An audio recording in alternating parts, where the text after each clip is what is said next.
Bonjour à tous et à toutes les abonnés de Tindika Tindika Balobi, Touro Katia Voka, Nakatia Tindika Tindika, Boya et Belebo s'abonner avec Katia Voka, Babi, votre humble servante, Amarou dans la bino, Olingaka musique, Olingaka politique, Olingaka foot, Olingaka social, socio-culturel, Boya et Belé, Nakatia Tindika Tindika, Yassika, Yango, Makambu, Yabia, Babi, Tindika, Boso, et le qu'on est dans la musique, Teka, rouge, on a mon abakoma, s'abonner, s'abonner, mensuellement.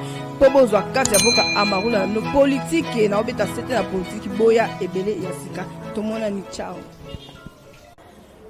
Vous allez qu'on a l'option en train qu'Atindika télévision te plus nombreux de mingi pe ba join na wa le babo na la ba tout posa qu'on a l'option en train qu'Atindika télévision émission l'option ya lelo actualité et bandi lelo actualité to kolobela ni po to dans l'état des droits donc na mutu fa ba état des droits ezani ba ope baza tromper lelo to ko ba on a évolution ya lelo actualité to lobela état des droits to zana un ancien bâtonnier to zo meka ko solo na état des droits ce qui est la kisini na pesi maloba pe na ndeko na to zana na plateau Jeffer Miko TP Akoyani. Merci beaucoup, Katia Voka. Bonjour, soyez dans la joie, recevez la bonne humeur. C'est pour nous notre manière de vous dire bonjour. Grand merci à vous. Émission Oyo, et Zabon co-animé. Nanga Monamboka Jeffer Miko Tena consort, Nanga Obomisan Kolandaming, Katia Voka. Un ancien bâtonnier, tout comme un peu solo là parce que les lots on se dit nous sommes un pays d'état de droit. Il faut tout y avoir état de droit et là ici ni tout état de droit est allé nani. Est-ce que état de droit est allé bongo personne physique, tout état de droit est allé bongo idéologie, tout est allé esprit, tout état d'esprit à bateau. Tout ça bon on a ancien bâtonnier aux équipes il y a collectif, il y a équipe de défense, il y a mon amboka Vital Caméra affaire il y a 100 jours au mieux Bolanda qui il y a des allé bongo invité na émission lelo. Bonjour. Oui, bonjour, monsieur le journaliste. Une brève présentation de Banyos Bazolanda pour qu'ils comprennent vous êtes qui présentement. Bon, je m'appelle Batonier Gouhanika, je suis avocat près la cour d'appel de Kinshasa Gombe. Je suis un ancien bâtonnier du barreau de Bukavu. Bon, je suis aussi un ancien ministre de la Justice il y a 28 ans. J'ai mon cabinet ici à Kinshasa.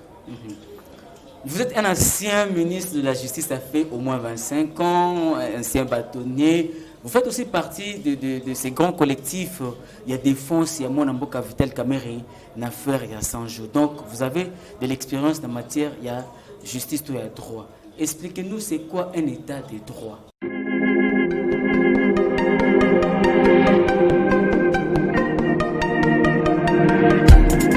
Après 25 ans d'expérience, eh oui, de 1995 jusqu'à ce jour, Elton Storm, l'unique shop congolais de Londres, la Grande-Bretagne, il est Londres, et Zaliko ça la fierté à la communauté Nabiso, et surtout, il y a un homme d'affaires congolais sérieux dans la diaspora.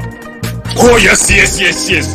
C'est créé Elton Storm et Zalika Kamoko, le sérieux, à quel na service qui t'a qu'on a client avec ma produit où il y a première classe, il y a qualité supérieure. Oh, il y a ma bombe à Eden Store. Oh yes, mon crime bimbe yeba. Ma maman à Londres va confirmer. Eden Store, c'est le berceau des produits cosmétiques. Il y a solo produits originaux. Et yes, les alipes perso y a produits alimentaires, naturels et organiques.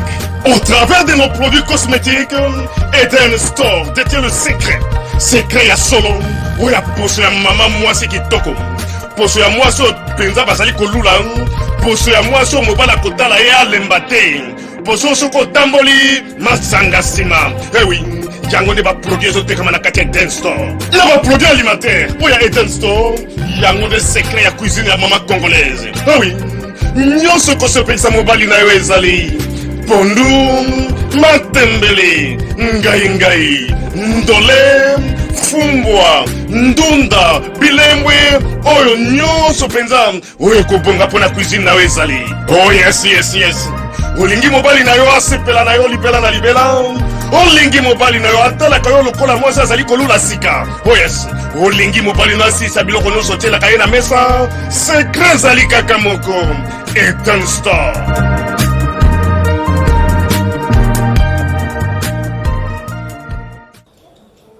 Un état de droit, c'est un état, un pays dans lequel le droit passe avant dans lequel les citoyens sont égaux devant la loi, dans lequel les tribunaux tranchent de façon indépendante, indépendante des influences personnelles, politiques et financières, et dans lequel le plus petit peut avoir aussi gain de cause, et le plus grand aussi aura gain de cause si c'est lui qui a raison.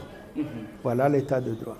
L'état de droit, selon vous, ça a existé depuis des régimes passés où, d'après vous, avez remarqué, c'est aujourd'hui que nous avons un état de droit effectif digne par rapport aux différentes définitions que vous avez dit? D'abord, l'état de droit, c'est un objectif à atteindre. Okay. Même dans les pays où on pense que le droit est vraiment appliqué, sans préférence, sans pouvoir distinguer les gens, l'application qu'on doit faire de la loi vis-à-vis de tel ou tel. L'état de droit reste un objectif, puisque surtout dans nos pays ici, où nous avons encore beaucoup de problèmes d'administration, des problèmes politiques, et des problèmes économiques, toutes sortes de problèmes. Ça reste un objectif à atteindre. L'essentiel, c'est d'avoir ça en tête, d'avoir ça comme objectif à atteindre, mais je ne peux pas dire qu'on y est déjà. Ah, on n'y est pas encore. Mais j'aimerais que, puisque cette émission, ils allaient au Fongola, et les Congolais de partout, mémoire, parce que nos états de droit, j'aimerais que tout le monde puisse atterrir, tous avant l'ingala pour comprendre, pour faire comprendre, tout penza l'olenge et sengeni, surtout la diaspora, vous allez pour l'andabiso, de partout dans le monde, vous voyez, penza, et tout ça, vous allez appeler moi l'ingala pour, vous allez ministre de la justice dans Mboka au Congo. Donc, ils appellent madame Mingi, vous allez comprendre. Tobenga yo bâtonnier parce que les titres honorifiques, vous avez titres vous allez vivre actuellement. Vous avez une carte collectif, il y a défense, il y a mon amboka Vital Kamerhe. Le lenge procès illégal qui est-ce que la procédure ndenge illégal qui est avec cadre na état de droit, to ezalaki na moko quoi moko oyo bandaki pena pour refléter un état vraiment où justice a penza au point.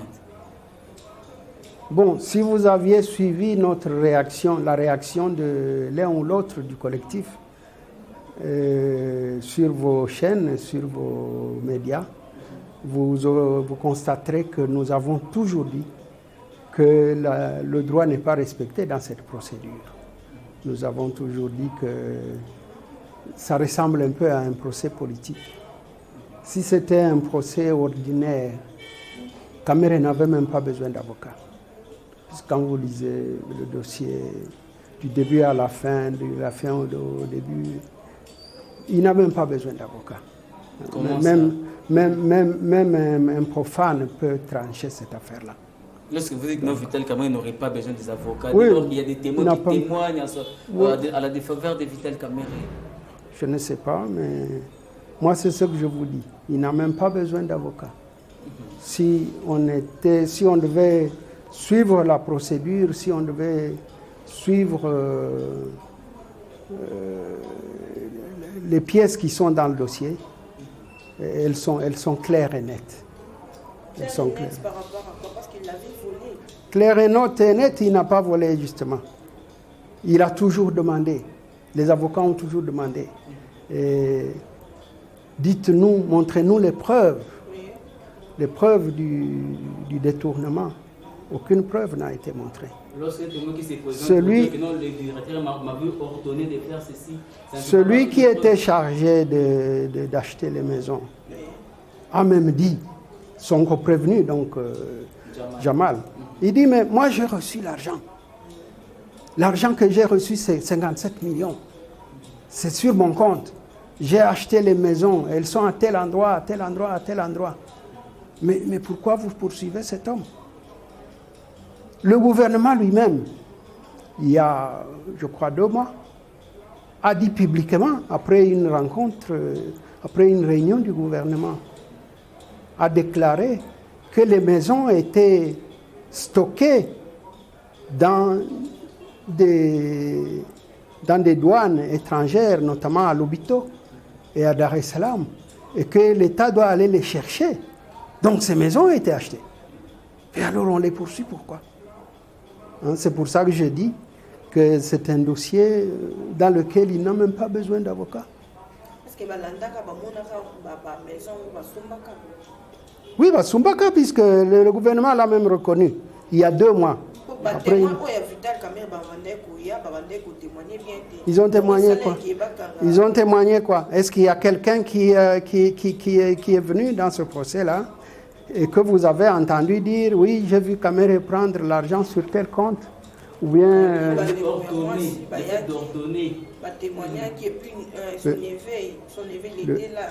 il a témoigné quoi? Mais est-ce que quelqu'un ne peut pas acheter une maison? Il faut qu'absolument ça vienne d'un détournement. Il faut prouver le détournement.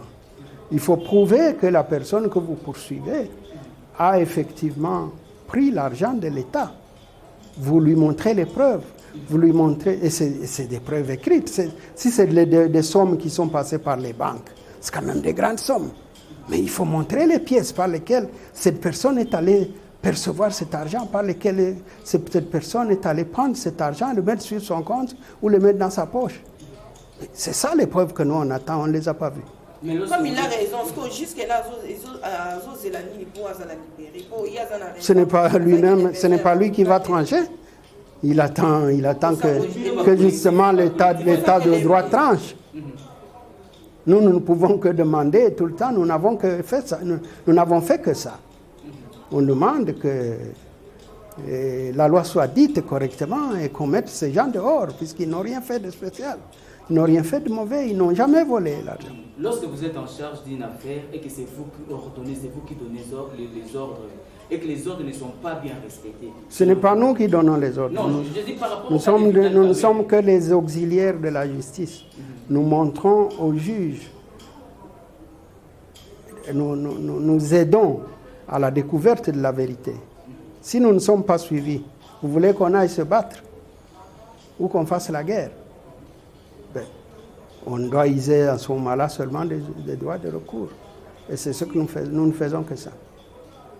Si on comprend bien, ça le coup d'État va ça là qui est, c'est ça? Non, c'est pas ça, c'est autre chose. Coup d'État, ça c'est notre notion. Ça. Lorsque vous dites que non, l'affaire Vital Kamerhe, le dossier Vital Kamerhe, il n'y avait rien de juridique, c'était une affaire politique. Par là, je veux dire que la politique continue à influencer la justice de notre pays. C'est l'impression que ça donne. Et on ne se rend pas compte du tort qu'on fait au pays, à la nation, lorsqu'on agit comme ça. Puisqu'il n'y a aucun homme d'affaires, aucun étranger ne viendra avec un seul dollar dans un pays où il sait que la justice ne fonctionne pas. Il va pas venir. Il va se dire, là, il n'y a pas d'état de droit, là, il n'y a pas de justice, je n'amène pas mon argent. On ne se rend pas compte du tort qu'on fait au pays. On ne se rend pas compte.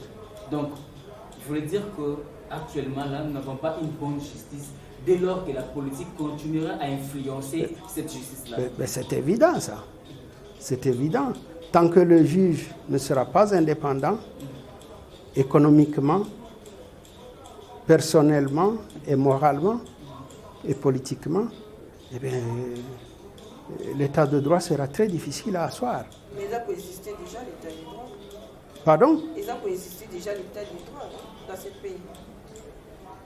Je ne sais pas. Pour vous, le thermomètre d'état de droit, c'est lequel? L'ancien bâtonnier, l'état de droit, ils ont coexisté pour interpeller qui n'a pas vu qui va te interpeller la Sima. Il y a aussi des acquittements, mais lui, non. Pourquoi? Puisque lui, il n'y a rien contre lui. Pourquoi lui, on ne la quitte pas? Si c'était selon vous une affaire politique, oui. Si c'était vous une affaire politique, qui serait derrière cette affaire? Je ne sais pas. Trouvez vous-même. Vous êtes journaliste. Trouvez vous-même. Ceux à qui ça profite, ils savent. Ils savent. Si tel est le cas, Si tel est le cas, pourquoi avoir une faculté de droit? Pourquoi avoir chaque année faire sortir des avocats, des juristes dans le pays, dès lors que la politique continuera toujours à influencer la politique, plutôt la justice? Il faut toujours avoir une faculté de droit. Peut-être qu'un jour, ce pays va fonctionner. Peut-être qu'un jour, on aura besoin des gens qui sont capables de diriger le pays de façon correcte, sans se regarder eux-mêmes, sans regarder leurs proches, et de le diriger par objectif, dans le sens objectif, sans parti pris. Un jour, ça aura lieu certainement. On a besoin de ces juristes-là, puisque c'est les juristes qui, partout ailleurs, montrent aux autres la route. C'est eux qui montrent aux autres le chemin, puisqu'ils le connaissent. Mais on aura toujours besoin de juristes. On ne peut pas mettre fin à la faculté de droit. Au contraire, on doit l'encadrer et lui donner les meilleures vertus. Pas seulement la science, mais aussi la vertu, et l'amour des autres, et l'amour du pays. Et tant qu'on n'est pas à ce niveau-là, on tournera en rond. Vous avez dit que vous étiez ministre de la Justice, ça fait au moins 25 ans passés. Et quelle différence faites-vous entre la justice de 25 ans passés et la justice actuellement? Bon, c'est à vous de juger, puisque moi, ayant été acteur en ce moment-là, je suis mal placé pour vous dire si à mon époque c'était mieux ou si aujourd'hui c'est mieux. Mais je pense qu'on a régressé beaucoup. On a régressé. Oui. Ah. Il y a un ralentissement, si pas un retour en arrière de la justice par rapport à ce qu'elle était il y a 25 ans. Donc si l'affaire de Vital Kamerhe était 25 ans avant, il aurait peut-être elle aurait certainement sa liberté. Elle aurait certainement été mieux jugée. Sinon, si tel est le cas, à qui revient cette faute-là? Est-ce au président de la République? À chacun de nous. À chacun de nous. C'est nous qui ferons ce pays. Ce pays n'appartient à personne spécialement. Il nous appartient tous. Et c'est à chacun de nous de faire un effort pour que ce pays fonctionne. Pas seulement pour nous maintenant, mais aussi pour les générations futures, pour les générations à venir. Puisque nous le leur devons. Nous devons faire en sorte que nous puissions asseoir le pays, qui fonctionne pour les petits arrières de nos petits-enfants. Voilà. Est-ce que tant que juriste, vous exercez avec toute liberté votre travail, votre métier? Bon, exercer en liberté, ça veut dire que tous les paramètres soient réunis pour que le métier fonctionne. Si l'administration ne fonctionne pas, quel métier d'avocat vous allez faire? Dans une administration corrompue, pourrie, dans laquelle le plus offrant est beaucoup plus privilégié. Or, l'administration est le pilier de la justice. La justice est un thermomètre des affaires dans un pays. Donc, dire que l'avocat exerce de façon libre son métier, je ne le dirai pas, puisqu'il faut qu'il l'exerce vraiment dans une administration qui fonctionne, dans une justice qui fonctionne, et que ce ne soit pas un avocat de parade, puisque l'avocat étant un auxiliaire de la justice, il doit montrer par son travail le chemin lorsque l'administration tente de s'égarer. Mais s'il n'est pas écouté, mais comment voulez-vous dire qu'en ce moment-là, qu'il exerce de façon libre son métier?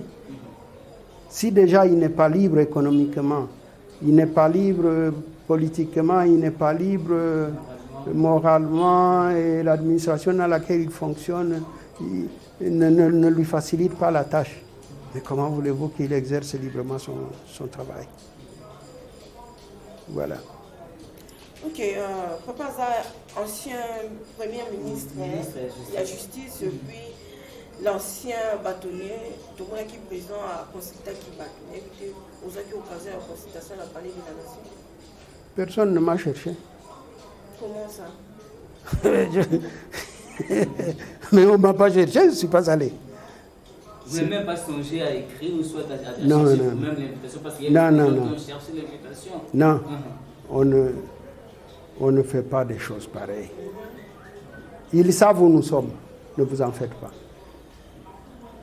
Le jour que l'AFDEL entre ici, qu'il y a eu un ministre de la Justice qui s'appelait Moïse Kongolo. Il a su où j'habitais, puisqu'il a envoyé quelqu'un pour que je lui dise qu'est-ce que je peux faire, comment je peux m'organiser et tout ça. Il a su où j'étais. Pourtant, il venait de loin, là, de l'Est. Donc, ils savent où nous sommes. S'ils ont besoin de nous, ils nous chercheront. Donc, selon vous, il y a une discrimination? Il n'y a pas de discrimination. C'est un problème d'objectif et de savoir ce qu'on veut. Il y a beaucoup de gens de valeur dans ce pays ici, mais on ne les cherche pas. On n'en a pas besoin. Vous accordez crédibilité au gouvernement d'Union Sacrée? Je ne sais pas. Moi, je dois dire que d'abord, je ne fais plus la politique depuis, ça fait au moins 26 ans, je ne fais pas la politique. Mettons juriste. Gouvernement de l'Union Sacrée, moi, je ne sais pas. Bon, je vois qu'ils sont en train de se bagarrer. Vous êtes d'accord dans votre tête? Je n'ai pas à être d'accord ou à ne pas être d'accord. J'observe. Seulement, je me pose une question. Comment vous allez changer, vous, une majorité qui se trouve dans un parlement sans avoir fait de nouvelles élections? De nouvelles élections. Je ne comprends pas ce mécanisme-là. Je comprends pas. Juridiquement parlant, il y a la violation des lois. Je ne sais même pas. Je ne sais pas. Je me pose seulement cette question-là. Mais par contre, votre question, je ne comprends rien. Vous posez la question, comment on peut avoir une nouvelle majorité dès lors qu'il n'y a pas eu des élections? Oui. Donc il y a déjà violation des lois selon vous, monsieur? Ce n'est pas une violation. Non, attendez, non, il ne faut pas confondre les choses. Pas nécessairement une violation. Seulement, cette technique-là, je ne le comprends pas. Je ne la comprends pas, je dois dire. C'est tout. Donc il faudrait qu'il y ait des procédures pour avoir une nouvelle majorité. Oui, la procédure, elle est simple, c'est de faire de nouvelles élections. Procédure, on a des spéciales à quitter. Il fallait pas il fallait des nouvelles. Les formateurs doivent avoir des élections. Dans les pays qui fonctionnent, lorsque le président est mis en minorité, il veut une nouvelle majorité. Mais il provoque la dissolution de l'Assemblée et il ordonne de nouvelles élections qui lui donneront une majorité pour fonctionner.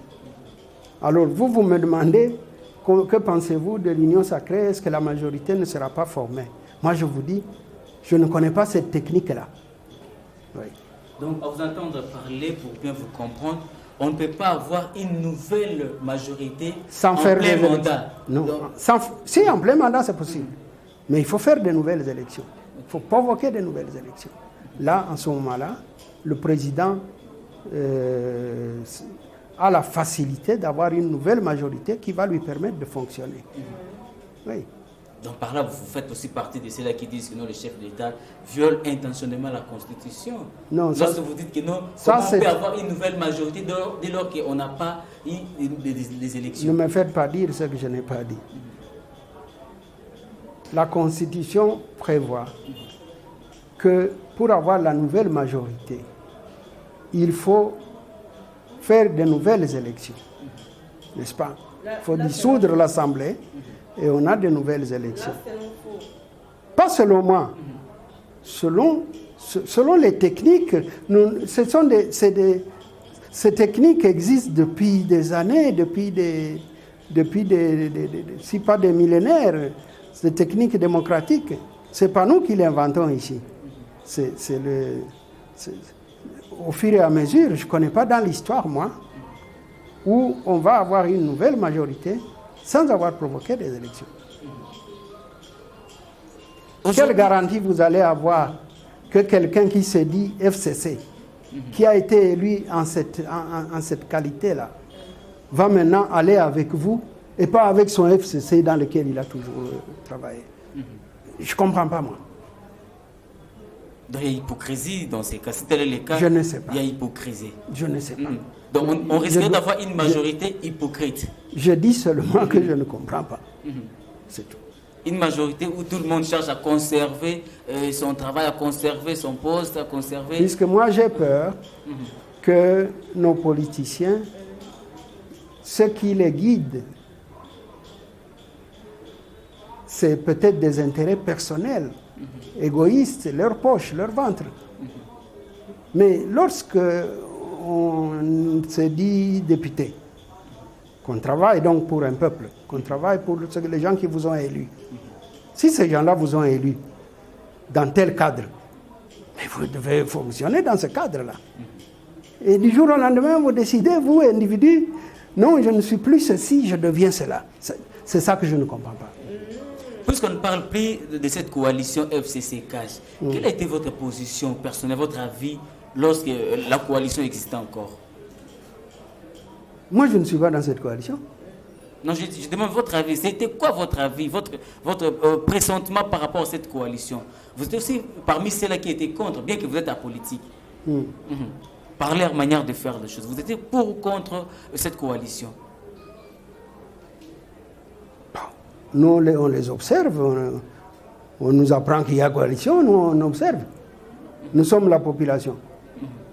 Nous observons comment ils fonctionnent. Maintenant, ils disent non, nous ne fonctionnons pas. Nous les observons toujours. Et on va voir ce qu'ils vont faire. Vous avez confiance à Félix, vous personnellement? Je ne le connais pas personnellement. Donc, je préfère ne parler que des choses que je connais. Sur le plan politique, par sa manière de faire les choses? Quand j'étais à l'UDPS, quand nous on a créé l'UDPS, je suis parmi les gens qui ont implanté l'UDPS dans le Sud Kivu. Il n'y a pas un village du Sud Kivu où je n'ai pas passé la nuit pour implanter l'UDPS. Il avait peut-être 10 ans. Donc je ne le connais pas. Donc ne me posez pas cette question. Mais s'il avait 10 ans, vous êtes aussi parmi les gens qui ont fondé l'UDPS. Oui, je suis parmi les gens qui ont fait l'UDPS, notamment qui l'ont implanté dans le Sud Kivu.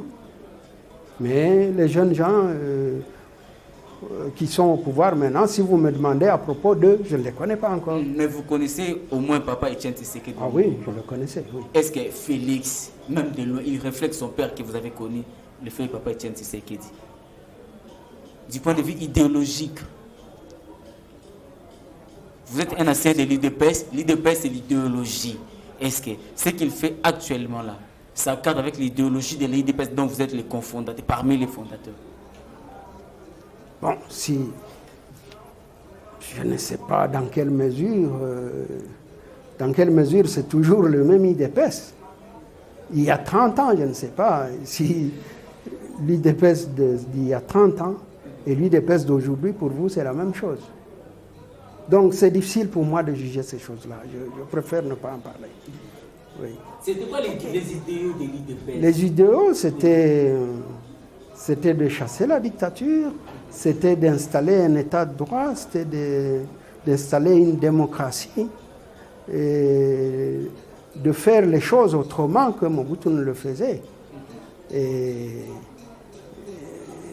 je ne sais pas si notre élan du départ est toujours le même aujourd'hui. Je ne suis plus à l'UDPS, je ne sais pas.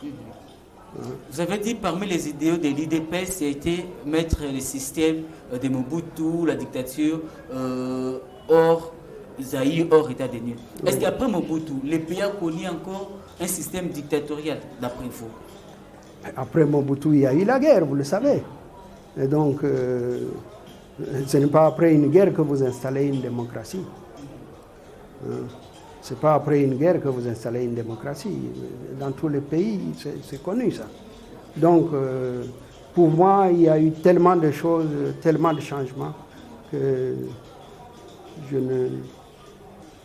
je ne sais plus où on va. Vous savez où vous vous situez. Voilà. Oh, ok, dernière question, eza papa Zaki ministre.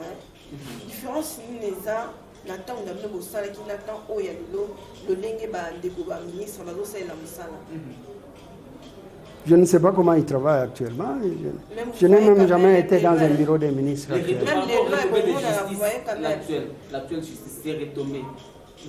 Je vous ai dit que ça ne fonctionne pas mieux, ça ne fonctionne pas mieux qu'à notre époque. Ah, selon vous, ça allait fonctionner au Il y avait pourtant moins de magistrats.